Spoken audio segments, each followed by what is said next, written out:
die arbeiten wirklich im Paar mit einem Arzt aus Somalia für 4 bis 6 Monate zusammen und dann wechseln die wieder und die arbeiten sie in die modernen Geräte ein, die dann auch von der Türkei kommen. Und das hat mich schon ein sehr gutes System gedungen, wie sie so Wissen weitergeben und auch modernes Material. Und dann waren wir hier. Genau, und hier ist wirklich eine ganz andere Geschichte. Wir lassen mal das Video, dass ihr ein bisschen einen Eindruck bekommt. Genau. In der Mitte muss ich noch sagen, das ist Dr. Ramla mit dem hellen Hijab. Sie ist die Direktorin vom Spital Johar. Ist gut. Ist es eingestellt? Sie hat uns den Besuch überhaupt ermöglicht. Wir sind jetzt noch in Kontakt mit ihr, in einem sehr guten Kontakt. Es ist eine sehr engagierte Frau, die versucht, in diesem Spital wieder ein bisschen Ordnung und Unterstützung reinzubringen von außen, weil anders geht das nicht.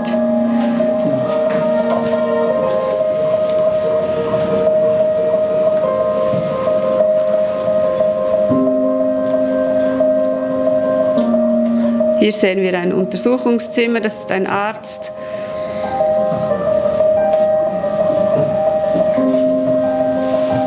Er erzählt mir hier über seine Buchführung. Er hat ein riesiges Buch, wie wir früher auch gehabt haben, wo sie alle Patientenbesuche von Hand eintragen.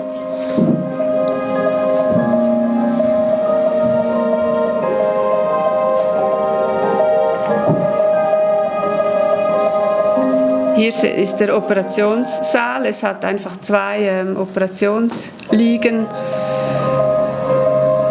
die einfach bestmöglich gereinigt werden. Aber es ist hier kein Unterdrucksystem oder irgendwas. Das sind normale Fenster. Da wird einfach bestmöglich gereinigt. Und sie haben mir hier von muss ich vielleicht noch stoppen, von Fällen erzählt, die sie hier behandeln.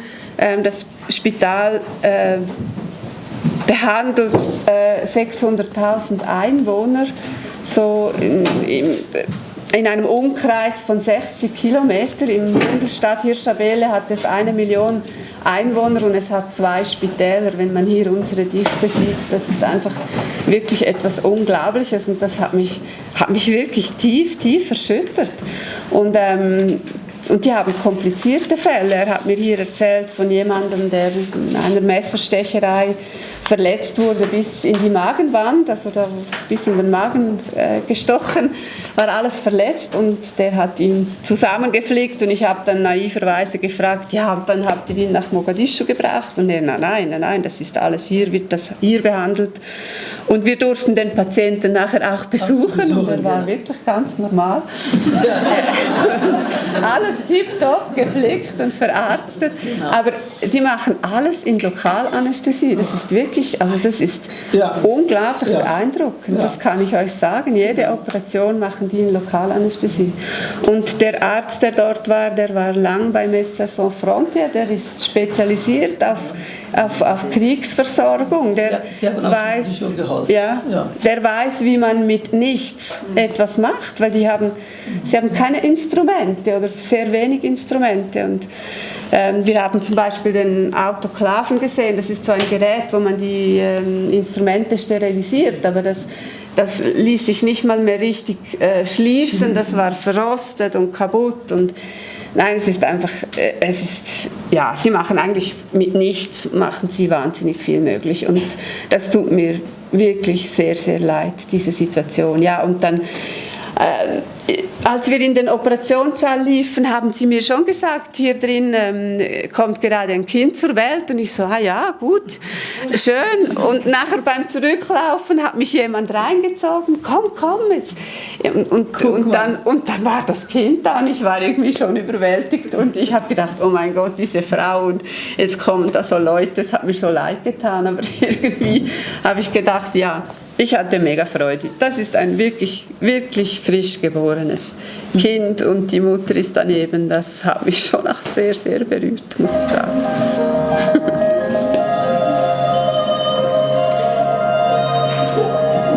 Ja, ich habe dann noch versucht, 2, 3 Worte mit ihr zu reden, dass es auch nicht so peinlich ist für sie. die ganze Situation. Ja. Und Dr. Ramla hat uns wirklich alles gezeigt, auch Patientenzimmer gezeigt. Hier Das ist die Person? Nein, dieser Patient hat Atemprobleme. Ja. Okay. Die haben wir hier, das ist der Sauerstoff, sie haben etwa 2 Sauerstoffgeräte. Ja.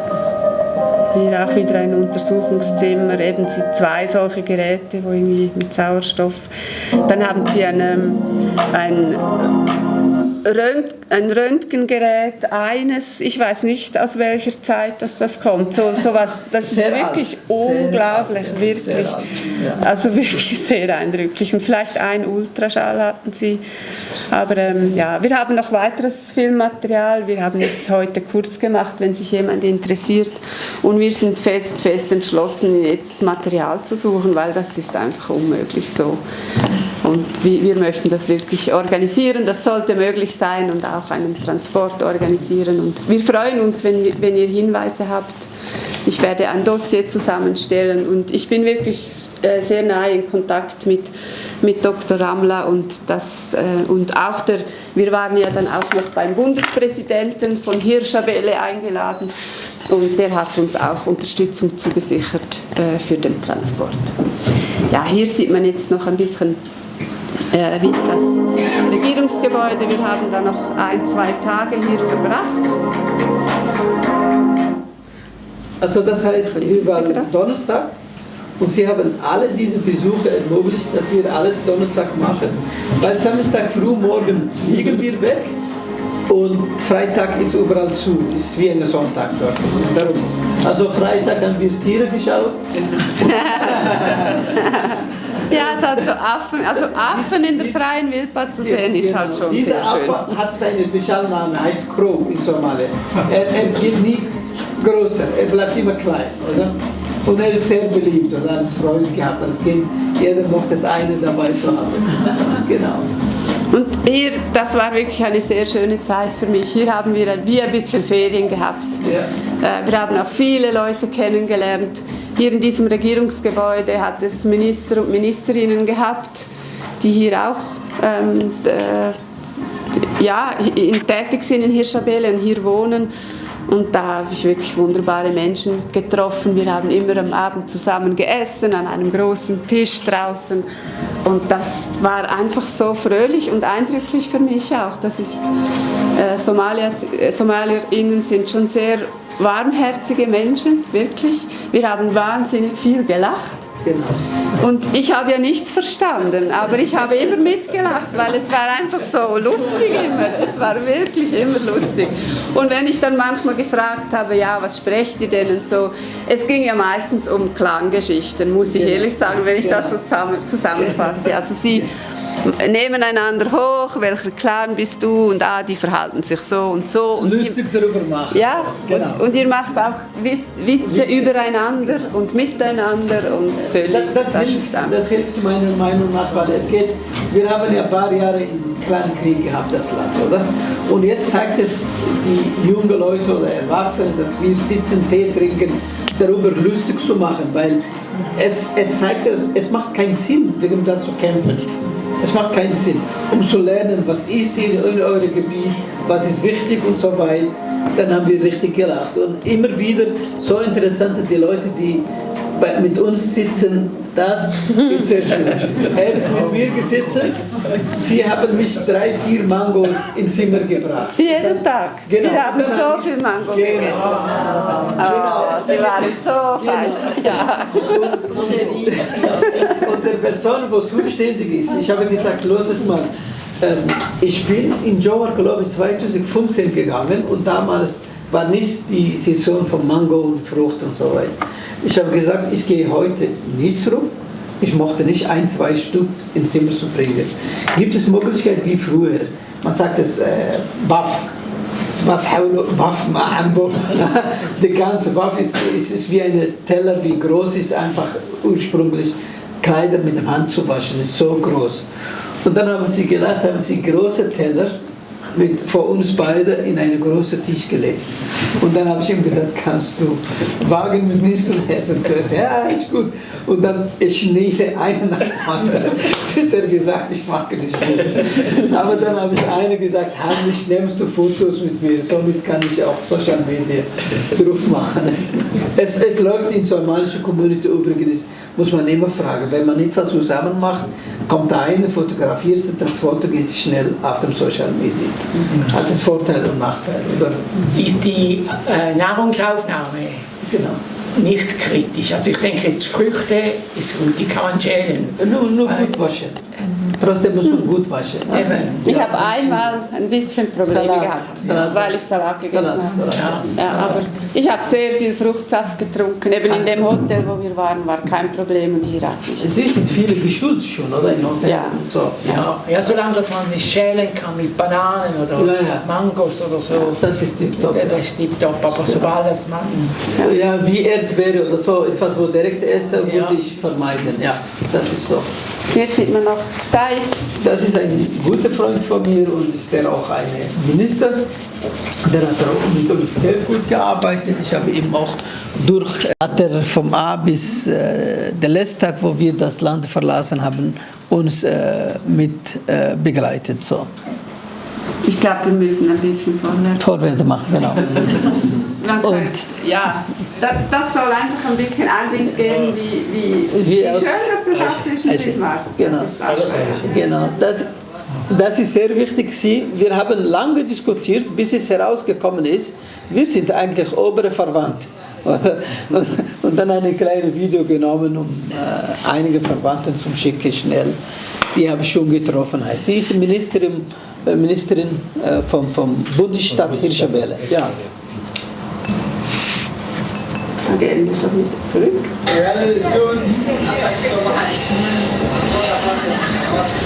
Das ist der Flughafen vom Johor übrigens.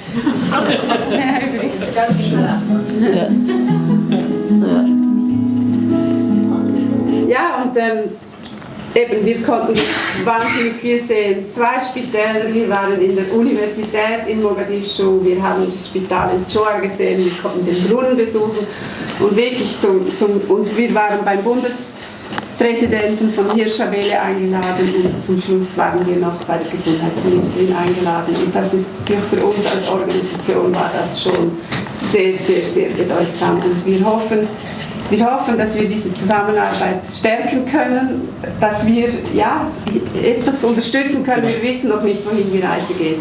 Aber ich bin sicher, sie wird irgendwohin gehen. Und freue mich sehr auf was uns wartet. Das ist hier noch am letzten oder vorletzten Tag war das. Genau. Und die Häuser sind richtig Mischung zwischen italienisch, arabisch, somalisch Stil in der Hauptstadt. Richtig, jeder Einzelne hat seinen eigenen Stil.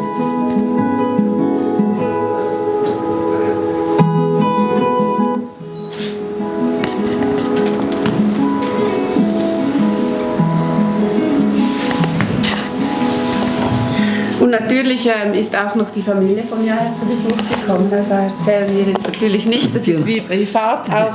Aber die sind dann auch noch gekommen. Aber die mussten zu uns kommen, wir konnten nicht sie besuchen oder das Gesundheitsministerium zuständig.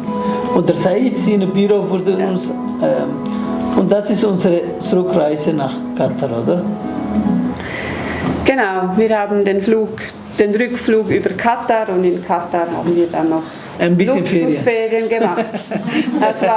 Für mich war eigentlich der Weg von Mogadischu zurück nach Katar viel schlimmer als umgekehrt. Und ich habe es sehr vermisst, weil es hat mich tief im Herzen berührt und ich habe mich wahnsinnig wohl gefühlt.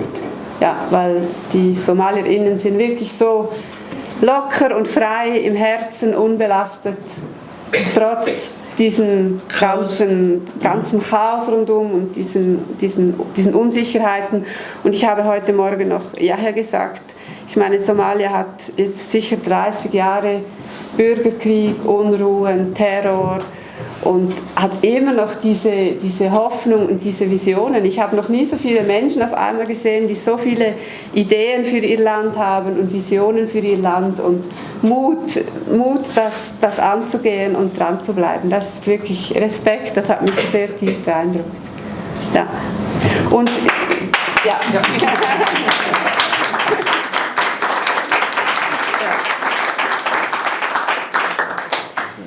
Jetzt weiß ich nicht, ob wir abschließen wollen. Wir haben wirklich noch einfach den Abschluss vom Brunnenprojekt, aber vielleicht ist das auch Das zu viel. laufen lassen, aber das kannst du vorlesen. Ja, am Schluss. Ja, Das willst du? da kannst du machen jetzt. Okay. Also wir werden dieses Video, wie der Brunnen jetzt fertiggestellt ist, auf die Webseite stellen. Das Genau. könnt ihr anschauen. Ja, Herr will, dass ich noch die somalische Begrüßung mache am Schluss. Er muss sich noch einen Schluck Wasser haben. Inan idin la wadago araktideida io vaio arakgeiga. Si an idin sio arakti derad a. O lagayabo inai idin nohoto mit osop o kusapsan dalkina hoyo.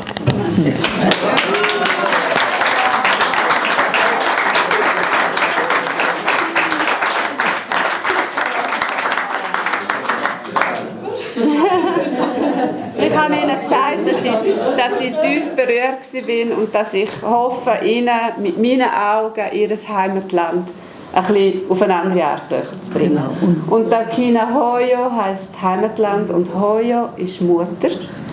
Und es ist auch schön, wie sich gewisse Sachen in der Sprache widerspiegeln. Sie sagen Mutterland. Und das ist auch ein schöner Schluss. Genau, und zum Schluss und eine Empfehlung von mir, die Somalisch sprechende, ich sage, jeder von euch kann etwas Kleines dazu beitragen. Muss nicht sein, dass ihr mit unserer Organisation macht, aber etwas zu unternehmen, egal ob ihr in Johor macht oder jeweilige Bundesstaat, woher ihr kommt, das ist sehr wichtig, weil wir haben Johor gesehen, Hirshabelle, Galmudug ist die gleiche, Jubaland ist die gleiche, Südwest-Bundesland ist auch die gleiche Spitäle. Ja? Darum sollte doch von Ihrer Seite auch etwas machen. Wenn ihr aber entscheidet, uns unterstützen, weiterzuentwickeln, dann sind wir auch sehr froh. Und wir machen richtig, egal wo in Somalia wir sind, Clan oder Interesse, unabhängig, wir helfen, wo es braucht.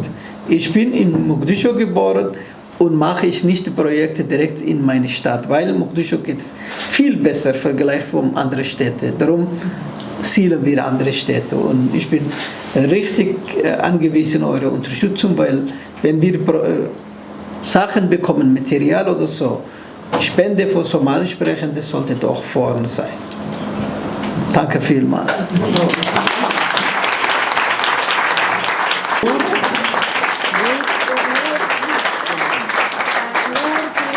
Er hat so somalische Teig oder vielleicht die Somalische Donut kann man sagen. Ne? Ja, herzliche Einladung für das Apero. Wir sind da für Fragen. Wir freuen uns, wenn ihr noch ein bisschen mit uns esst und trinkt. Genau. Und, ja. Genau. Vielen Dank fürs Kommen. Genau. Dankeschön. Danke.